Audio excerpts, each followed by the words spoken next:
Ritorna a vincere l'Olimpica Akragas nel suo stadio, finisce infatti per 2-1 la partita disputata con la Don Bosco Partinico, che era stata rinviata per allerta meteo 2 settimane fa. Si è vista in campo una buona Olimpica che ha lottato per quasi tutta la partita, che alla fine è riuscita a portare a casa 3 punti d'oro. Infatti, grazie a questa vittoria, la squadra di Giovanni Falsone sale a quota 12 punti.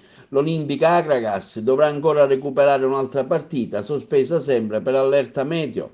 Dall'altra parte la squadra allenata da Mimmo Bellomo, un ex che ha guidato per tanti anni l'Akragas in altri campionati, è stata determinata nel contrastare gli 11 guidati dal capitano Giulio Castaldo, riuscendo a terminare il primo tempo con un pareggio, ma non è bastato. Nel secondo tempo, grazie a una rete segnata da Locurto al 77esimo, l'azione del gol è stata preceduta da un'altra pericolosa sempre di Locurto per Castaldo, che per poco non ha visto la rete. Nel primo tempo a passare in vantaggio è stata l'Olimpica Akragas al 16esimo con una rete segnata da Gaetano Falsone su suggerimento di Dumbià. L'Olimpica rischia quindi di fare anche il bis con Sant'Angelo e ancora Falsone, ma il Partinico al 31esimo, grazie a un tiro di corso, raggiunge la parità.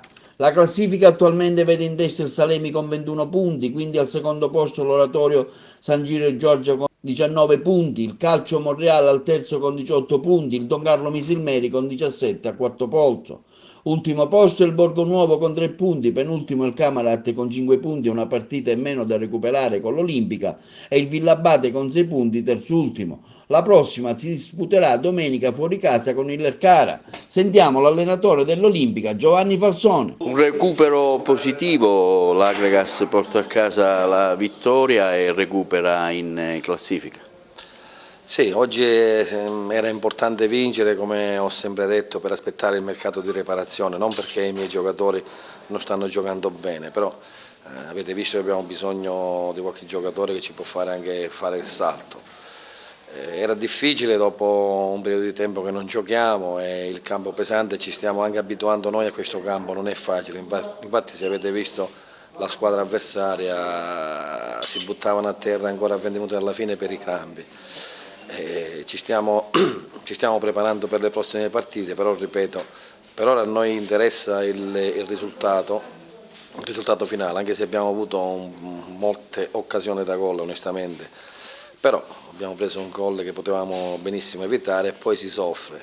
In questi campionati purtroppo al momento in cui non chiude le partite diventa molto ma molto difficile.